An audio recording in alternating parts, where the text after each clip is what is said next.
모든 지가 위대하신 하나님의 은혜와 평강이 그리스도 예수 안에서 저와 여러분에게 함께 하시길 축원합니다. 오늘 말씀 제목은 믿음의 도리라는 제목으로 히브리서 3장 1절로 3절 말씀 함께 은혜 나누도록 하겠습니다.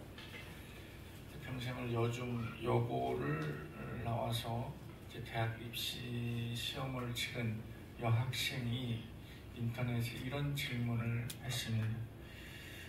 대학에 가면 정우성 선배, 이정재 선배, 장동건 선배가 있나요? 저는 여중여고를 나와서 이 환상을 깨지 말아 주셨으면 해요 라고 했더니 밑에 이렇게 댓글이 달렸어요. 네, 기한 1부터 8사까지 있습니다.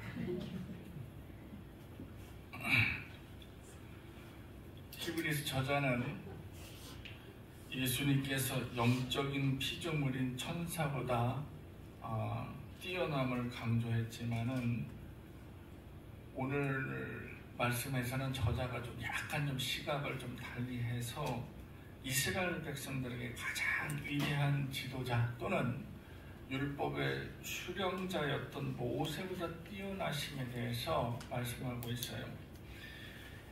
이스라엘 백성들에게 있어서 가장 뛰어나고 위대한 지도자가 누구예요? 모세예요. 다윗보다 모세를 치고 있습니다. 아브라함과 이삭과 야곱은 그의 조상들이요. 위대한 지도자라고 하면 모세를 뛰어넘을 수가 없습니다.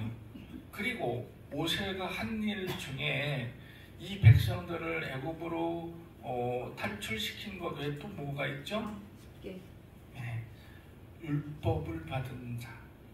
그러니까 이 사람들이 그렇게 신성시하고 있는 율법을 세운 사람이에요.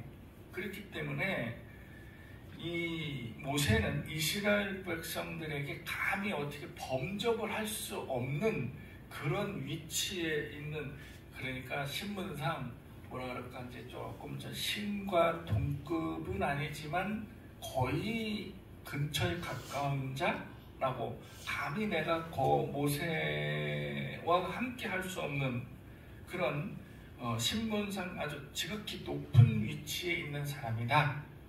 그게 이제 이스라엘 사람들의 정서였다란 말이에요. 그렇게 생각을 하고 있었단 말이에요. 그런데 어떻게 보면 히브리에서 이 히브리서를 쓴 저자가 모세를 건드렸다라는 거는 어떻게 보면 위험한 도박일 수도 있어요. 왜? 이스라엘 사람들의 정서를 건드린 문제니까. 여러분들을 정서에서 일전에 우리 독립군에 대한 홍범도 장군에 대해서 막 이렇게 해가지고 난리가 난 적이 있었죠. 우리에게 있어서 독립군의 위치라는 것은 대단한 위치에 있어요. 또한 우리에게 있어서 이순신 장군의 위치는 어때요? 대단하죠. 그래서 이순신 장군을 건드리면 어떻게 돼요? 그건 역적이 되는 거예요. 세종대왕을 건드리면 어떻게 되는 거예요? 그렇게 위대한 우리 한글을 남겨주신 분, 그런 분을 건드리면 역적이 되는 겁니다. 이런 정서를 건드렸다라는 거예요, 히브리서 저자는. 그러니까 굉장히 위험한 발상이자 한편의 도박 같은, 그러나 건드릴 수밖에 없었던 상황이다. 왜냐? 이 히브리서 저자는 그의 확고한 믿음과 신념 속에서 그 안에서 얻은 체험적인 신앙, 이 신앙적 체험이라는 것이 이스라엘 사람들의 사고를 바꿔줄 만한 가치가 있다고 생각한 거예요. 대단한 거죠? 분명히 내가 체험하고 내가 믿고 그리고 내가 예수 그리스도의 그 은혜를 체험하고 보니 나는 이 사람들이 그 고정관념을 바꿔줄 필요도 있다. 이렇게 생각을 했다라는 것입니다. 그래서 본문 말씀에 히브리서 저자는 예수 그리스도의 신분뿐만이 아니라 하나님의 자녀가 되었을 때에 지켜야 할 기본적인 신앙의 도리 또는 이 신앙의 도리, 이 믿음의 도리를 지키지 못해서 크게 책망을 받았던 지난날의 과거를 회상을 시켰던 거예요. 오늘 3장의 말씀에서. 그래서 2절 말씀에 이하에 2절부터 쭉 내려가면서 말씀을 보면은 예수님은 하나님의 계획으로 오신 그리스도 예수이면서 또 어떤 면에서 뛰어나신 분이시냐를 다시 한번 지적하고 언급을 하셨습니다. 히브리서 저자는 한마디로 영광이시며 모든 영광의 영광으로 존재하시는 분이 예수님이시다. 그래서 모세보다도 더욱더 영광의 위치에 있으신 분이 예수님이시오. 우리는 구약을 배웠고 그리고 신약을 배웠고 예배드리면서 매일 설교 말씀을 들었고 그래서 성령의 상식으로 알고 있지만서도 지금 우리가 그래서 예수님은 모든 지각 위에 뛰어나신 분이고 모세보다 다 뛰어난 영광이 계신 분이다 라고 하면 그렇지, 당연히 그렇지 라고 고개를 끄덕일 수 있습니다. 그러나 당시 이 사람들에게 이렇게 표현을 했다라고 하면 파격적인 이야기라는 거예요. 듣도 보도 못한 예수님이 갑자기 우리가 그렇게 철석같이 믿고 있던 이순신 장군보다 세종대왕보다 김 선생보다 다 높은 위치에, 뛰어난 높은 위치에 있다라는 겁니다. 이거를 지금 얘기를 들었을 때 여러분 어떻게 생각하시겠어요? 이스라엘 사람들에게는 이렇게 질문을 던지고 이렇게 말씀을 드리는 것이 아주 파격적인 이야기였을 뿐만 아니라 그들의 사고를 확실하게 확 뒤집는 이야기가 됐습니다. 이거 별거 아닌데? 우리가 생각했을 때 이거 별거 아닌데? 라고 생각하지만 그러나 그들의 사고와 우리의 사고는 다르다는 것을 깨달아야 합니다. 그러면서 오늘 말씀처럼 집을 비유로 예를 들었는데 말하자면 모세는 집을 지은 것 위에 건물 위에 뭐가 있어요? 건물을 하면 건물을 관리하는 관리인이 있죠. 그죠? 요즘에 우리나라에서는 이 건물 관리하는 자격증이 필요합니다.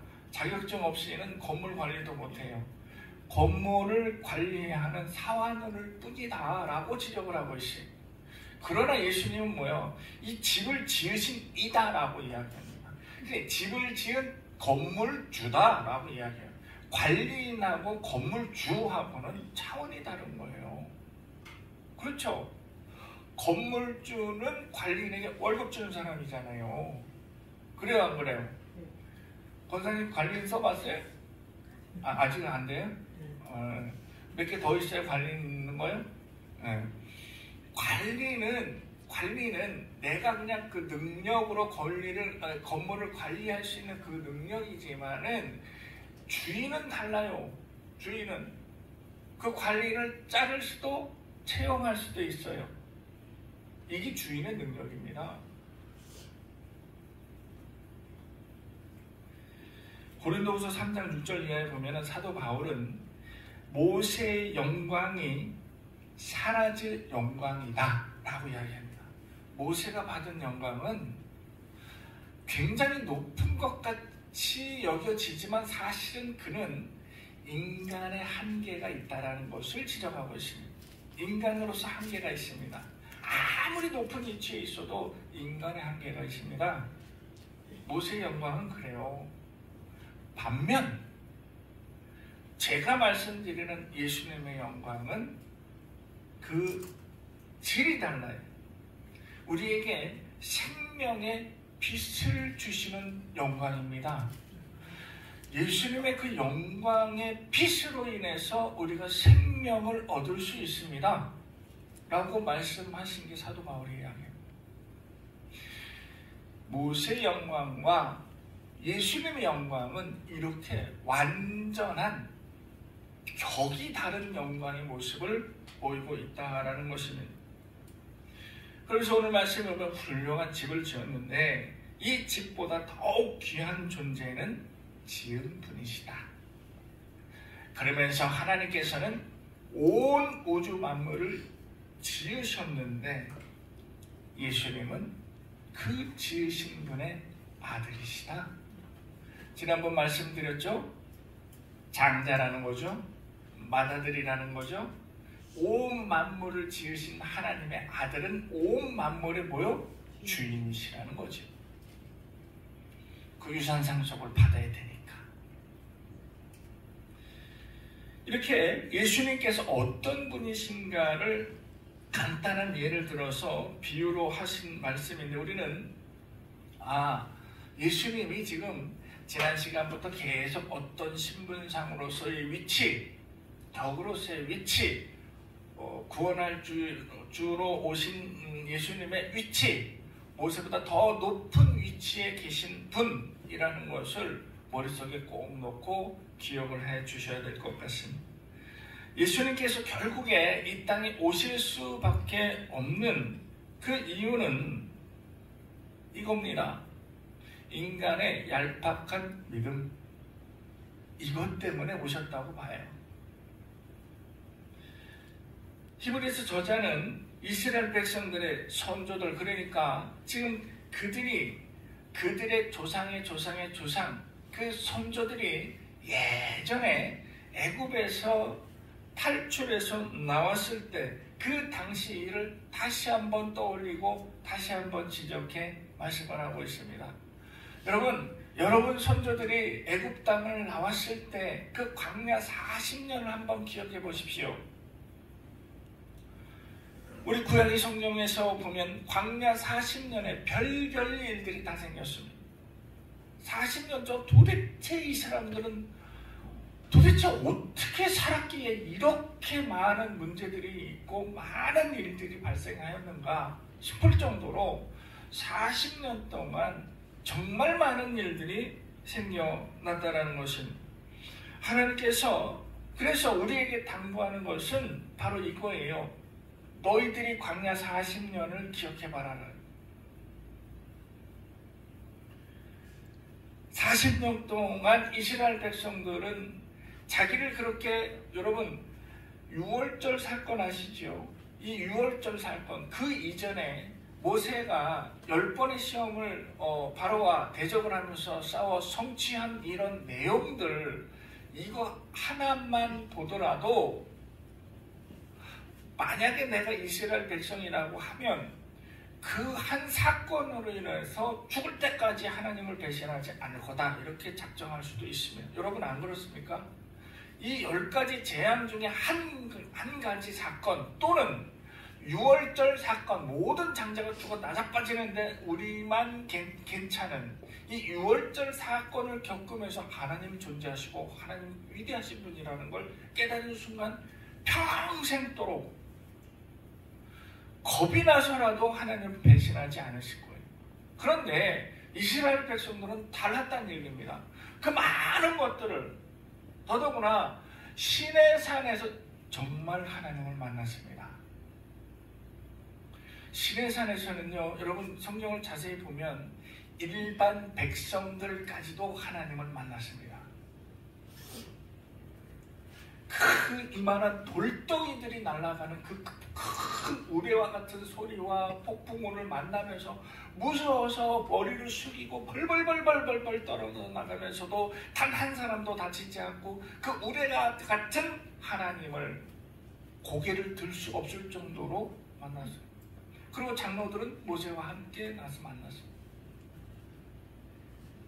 그런데도 하나님을 배반했다라는 거예요. 하나님은 당시 하나님을 시험하고 하나님을 부정했던 40년 세월을 되풀이하지 말라라고 여러분에게 경고하고 있습니다.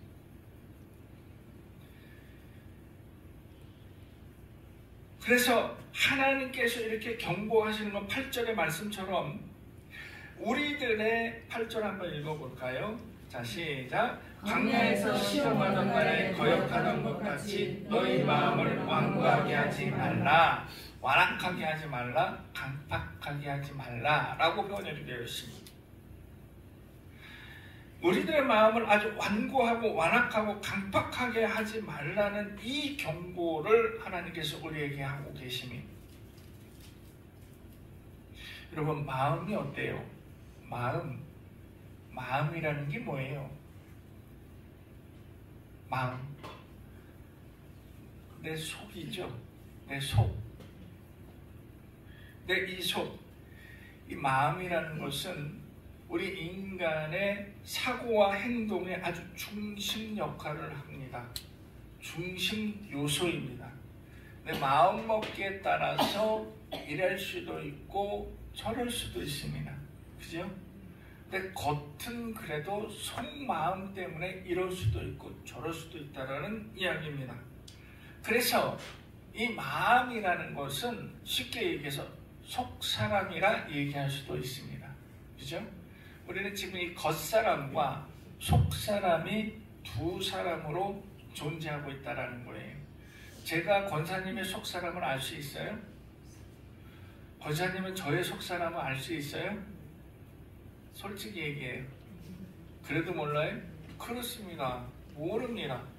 속사람은 마음이 우리를 지배하고 있기 때문에 우리가 어떤 행동을 하든지 이 마음에 따라서 움직일 수 있는데, 하나님께서는 이 마음의 완악함, 이 마음의 강팍함을 지적하고 경고하고 계시다라는 것입니다. 사도 바울은 이 고린도후서 4장에서 속사람, 겉사람을 말씀하시면서 속사람이 강건하고 의지가 있어야 함을 강조를 하고 있습니다. 마음이라는 것이 강팍하다, 마음이라는 것이 완악하고 완고하다라는 것은 하나님의 실체를 바로 깨닫지 못한다는 거예요. 왜냐하면 여러분, 출애굽 시에 바로 뭐라 그랬어요? 마음이 어째서? 완악해서, 마음이 완고해서. 결국은 마음이 완악하고 강팍하고 완고했기 때문에 하나님을 인정하지 못했다는 거예요. 이 마음 상태에 따라서 내가 하나님을 인정할 수 없다는 것입니다. 하나님의 이적을 10가지를 봤습니다. 그런데 내가 마음이 강팍하기 때문에 하나님 자체를 인정하기 싫은 거예요. 그래서 하나님의 살아계심을 믿지 못하고 오히려 하나님 앞에서 대적자로 나타난 것입니다. 아무리 왕이라도 그런 이적을 베풀 수는 없어요. 그럼에도 불구하고 나의 완악함으로 인해서 하나님께 대적하는 모습을 보이고 있다는 것입니다. 이게 아주 대표적인 사례가 될 수 있습니다. 마음이 완악해서 하나님을 인정치 못하는 대표적인 사례. 이 마음이 강팍하다는 것은, 완악하다는 것은 사실을 인식함에 있어서 아주 그릇된 판단을 내릴 수 있습니다. 이 그릇된 판단은 어디까지 영향을 미치느냐? 나의 영적인 인식까지 영향을 미치게 됩니다. 그래서 내 마음이 완악해지고 강팍해지면 하나님을 부정할 뿐만이 아니라 영적인 판단이 흐려져서 영적인 상태까지 영향을 미치게 된다는 거예요. 마음 하나로 내 영의 문제까지 이르게 되어 있다라는 사실을 우리는 잘 알아야 될 것입니다. 그 이전에는 이 영의 인식에 있어서 판단을 내리지 못하고 이 영의 문제까지 영향을 미치게 되면은, 이전에는 아무렇지도 않게 바라봤던 것들, 전혀 무신경하게 보았던 것들, 괜찮은 것들, 괜찮다라고 생각했던 것들이 나에게 괜찮지 않은 것으로 다가오기 시작을 합니다. 그리고 자꾸 눈에 거슬리기 시작을 합니다. 그래서 아무 영향 없던 이 일들이 또 귀에도 거슬리게 됩니다. 안 들으려고 해도 와 내 귀에 가서 박히게 돼요. 그 이전에는 그 귀에서 아무런 이유 없었고 아무렇지도 않았고 전혀 영향을 받지 않았던 것들이 내 귀에 쏙쏙 들어오면서 마음을 움직이게 됩니다. 더 문제는 뭐냐면 말씀을 들으면서 비판하게 돼요. 심지어는 은혜 없다라고 판단하게 됩니다.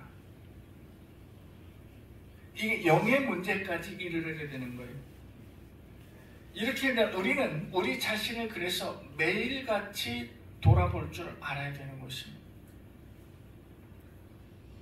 예전에 제가 조폭 얘기 잠깐 한 적이 있었죠. 그분을 모시고 평생을 조폭으로 살아오신 이 양반을 갈보리교에 데리고 왔습니다. 전도하겠다고 데려갔어요. 그런데요, 마침 담임 목사님이 미국 부흥회로 설교하시러 갔어요. 그리고 내가 모시고 간 그 시간, 예배 시간대에 내가 제일 하찮게 여기던 목사님, 저는 이미 신학대학을 졸업한 상태였기 때문에 그 목사님의 설교가 너무 시시했어요. 들을 필요도 없는, 설교를 왜 저렇게 하는지 모르겠네. 어쩌다 듣는 그 부목사님의 설교를 저는 이렇게 평가를 하고 있었던 거예요. 그런데 마침 내가 데리고 갔던 그 상황에 그 목사님의 설교를 망했다. 저는 첫 마디가 망했다 했어요. 어떻게 시간을 내가지고 거기를 갔는데 공교롭게 그 목사님도 설교를 하시네? 그랬는데요, 저는 조바심을 내면서 설교가 귀에 들어오지 않았습니다. 이 사람 눈치를 살피느라고. 그런데 예배 후에 그렇게 버벅대고 내용도 별로고 별 은혜 없는 이 말씀이 이분에게는 귀에 내리꽂았다는 얘기예요. 밥 먹는 내내 그 목사님의 설교에 대해서 저한테 얘기를 해주기 시작했어요. 저는 부끄러워서 얼굴을 들 수가 없었습니다. 저는 인간적 판단을 내렸고요. 영적 교만이 있었던 거예요. 내가 설교를 해도 저만큼은 하겠다. 아니, 저만큼이 아니라 더 멋들어지고 은혜 있는 설교를 하겠다.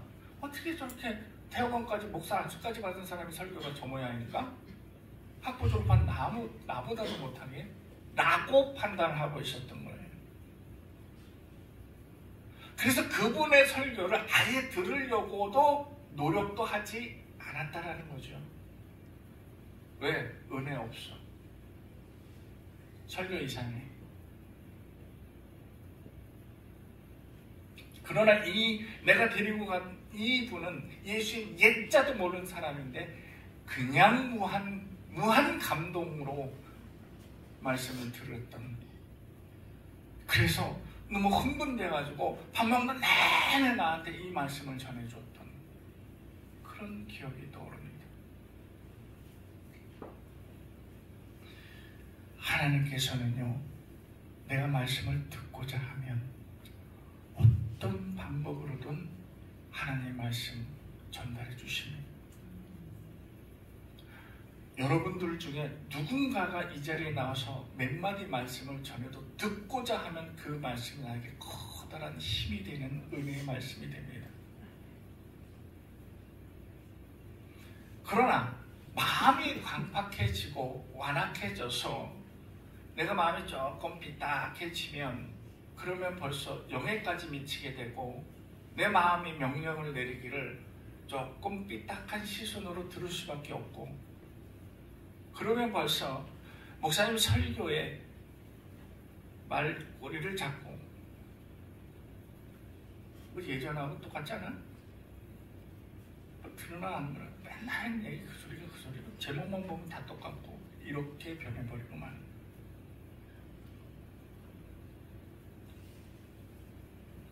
근데 여러분 생각해보세요.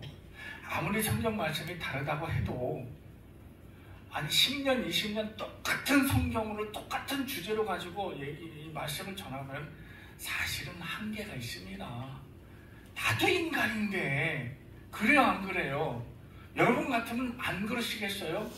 그래도 목사님은 7년 동안 공부했잖아요. 이거 아닙니다. 그 안에 뭐요? 내가 듣고자 하고 내가 전하고자 하면 둘이 매치가 되면 그게 은혜의 말씀이 되는 거예요. 아무리 날라리 목사라 해도 성경 설교 말씀을 준비하려고 한다면 그러면 정말 마음속에 머릿속에 고심을 합니다. 목사들의 가장 스트레스가 뭐예요? 설교 준비해요. 말씀 준비해요. 두 번째 스트레스가 뭔지 아세요? 네? 아니죠. 두 번째 스트레스는요. 예배 시간 시작 후 5분까지 그리고 예배 시작 전 10분 전까지 15분 동안 자꾸 문을 보며 빈자리를 보면서 올 때가 됐는데 오늘 안 오려나? 늦었나? 차가 막히나? 못 오겠다는 연락은 없는데 왜 안 오지? 아휴 나를 생각하면 5분 전에는 와 앉아 있어야지. 아유 정말 진짜 10년 내내 스트레스예요. 정말 스트레스입니다. 오늘도 스트레스였어요. 전영주 집사 때문에. 여러분 그래요. 목사는요 누구나 저만 그런 게 아니라 다 똑같습니다. 대한민국 목사는 전 세계 목사는 다 똑같습니다. 그 심정으로 예배를 드려요. 5분 후가 안 오면 이제 포기하게 돼요.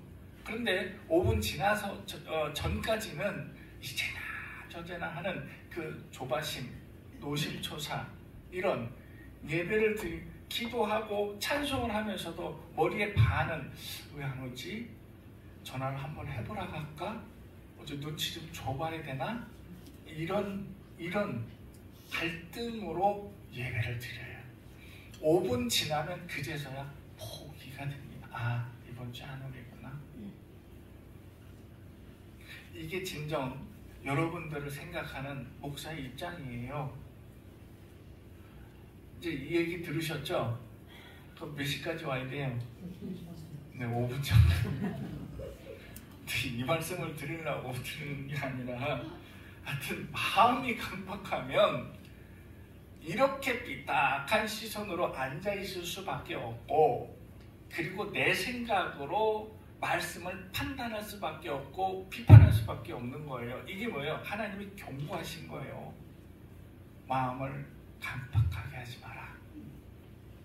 그건 곧 너뿐만 아니라 네 영까지 다치는 일이다. 오늘 본문 1절 말씀에는 예수님을 깊이 생각하라라는 대목이 있습니다. 그죠? 1절 한번 읽어볼까요? 시작! 그러므로 함께 하늘의 부르심을 받은 거룩한 형제들아 우리가 믿는 도리의 사도이시며 대제사장이신 예수를 깊이 생각하라 라는 말씀이 기록이 되어 있습니다. 우리는 때때로 예수님을 잊고 살 때가 많이 있어요. 그죠? 일상생활을 하다 보면 예수님을 때때로 많이 잊을 때가 있습니다. 그런데 예수님을 깊이 생각하라는 것은 우리가 생각하는 예수가 아니에요. 우리는 어떤 예수를 생각해요? 내가 위급할 때마다 비상금 꺼내 쓰듯이 필요할 때마다 사용하는 예수님. 내가 어려울 때마다 사용하는 이 예수님. 이 예수님보다 대속의 은총과 영생을 허락하시기 위해서 이 땅에 오신 예수님. 그리고 지금도 살아계셔서 그 사역을 아직도 이어가고 계시는 예수님, 이런 예수 그리스도를 깊이 있게 생각해야 된다는 사실입니다. 나 급해요, 위급해요, 힘들어요, 죽겠어요 라고 해서 꺼내드는 예수님이 아닌 범대승적인 예수님을 한번 깊이 있게 논하고 깊이 있게 생각해봐라. 그러면 히브리서 저자가 모세의 영광보다 그 위에 있으신 분이 예수야, 바로 고개를 끄덕끄덕할 수 있다라는 사실입니다. 우리는 그리스도 예수를 우리 사고 중심에 두고, 그리고 우리 일의 모든 판단의 근거로 삼아야 될 것입니다. 예전에 이런 책이 있었습니다. 비판을 많이 받았는데요. 미국의 어떤 저명한 자가 쓴 책인데, 예수라면 어떻게 할 것인가 라는 책이 있었습니다. 기억나세요? 읽어보신 분? 아주 오래된 책이에요. 그래서 모든 일을 행할 때에 예수님이라면 어떻게 할까? 라는 생각이 이 판단의 기본이 되는 거예요. 그러니까 그렇게 판단을 하게 되니까 내가 말과 행동과 판단 자체가 달라진다는 거예요. 그런데 이제 이를 지적하는 사람들은 이제 자꾸 너무 거기에 몰입을 해서 인간이 어떻게 예수님처럼 살 수가 있어? 모든 것을 예수님 하듯이 그렇게 어떻게 판단하고 이 세상을 살아갈 수가 있어? 라고 하면서 손가락질하고 비판적 시선을, 그래서 아주 세계적으로 유명한 베스트셀러가 되었음에도 불구하고 많은 비판자가 있었던 사실도 있었습니다. 그러나 이 작가가 쓴 것, 예수라면 어떻게 할 것인가 라는 그 명제 앞에서 나는 어떤 자그마한 판단을 내릴 때 내가 믿는 이로서 기본적인 도리를 하자라는 거예요. 우리나라 국회의원이 몇 명이에요? 300명이잖아요. 그 중에 200여 명이 기독교인이에요. 뭐 정확한 근거는 잘 모르겠지만 하여튼 집사 나그랭이 이렇게 되는 사람들이 150명이 넘을 것 같아요. 전부 교회 가서 아멘 할렐루야 하고야. 그러면 국회에서 반 이상이 기독교인이라고 하면은, 그러면 싸움이 있으면 안 돼요. 그죠? 그리고 자기 판단에 의해서 하는 것이라 예수라면 어떻게 할 것인가를 적용을 시키면 대한민국이 이렇지 않습니다. 법을 만드는 사람들이기 때문에. 그러나 믿음의 도리, 믿는 자의 도리를 다 하지 못하니까 지금 우리 대한민국이 이렇게 어렵고 그리고 복잡하고 살기 팍팍해지는 이유가 바로 거기에 있습니다. 잘 사는 사람만 잘 살고.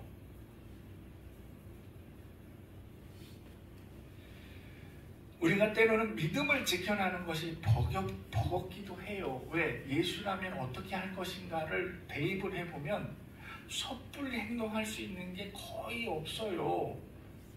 우리 행동에 제약이 많고 말에 제약이 많습니다. 그래서 믿음을 지켜나가는 것이 굉장히 버겁기도 합니다. 그리고 나는 이런 생각이, 꼭 이렇게 해야만 하나? 내가 아무리 예수 믿는 사람이라고 남들도 다 저렇게 사는데 나도 꼭 이렇게 살아야 돼? 라는 생각, 회의감도 들 수 있어요. 그런데 히브리서 저자는 예수님의 신분적인 그 위상, 그리고 애굽에서 겪었던 하나님을 기억하시라. 그러면 매일같이 우리가 깊은 예수를 생각할 수 있고, 그렇다면 이러한 의문점도 해소될 수 있다라는 것을 이야기하고 있습니다. 내가 믿음을 지키는 게 버겁다라는 것도 변하여서 내가 믿음을 지키는 게 이 얼마나 기쁜 그리고 즐거운 일이고, 라고 인식이 변화가 된다라는 사실입니다. 이것이 바로 믿는 성도로서 도리를 다하는 그런 것임을 강조하고 있습니다. 절대로 우리는 교만을 앞세워서 모든 것을 발 아래 두지 말 것을 강력히 권하고 있습니다. 여러분, 우리는 오늘 이 말씀을 보면서 겉사람만 보고 판단하지 말 것을 말씀을 드리고, 또한 믿는 이로서의 믿음의 도리를 잘 지켜나가서 믿는다는 것이 버겁고 힘겨운 것이 아니라 믿는다는 것이 정말 기쁘고 즐거운 일이라는 것을 여러분 신앙으로 체험하는 한 주간이 되시기를 주님의 이름으로 축원합니다. 아멘. 기도하겠습니다.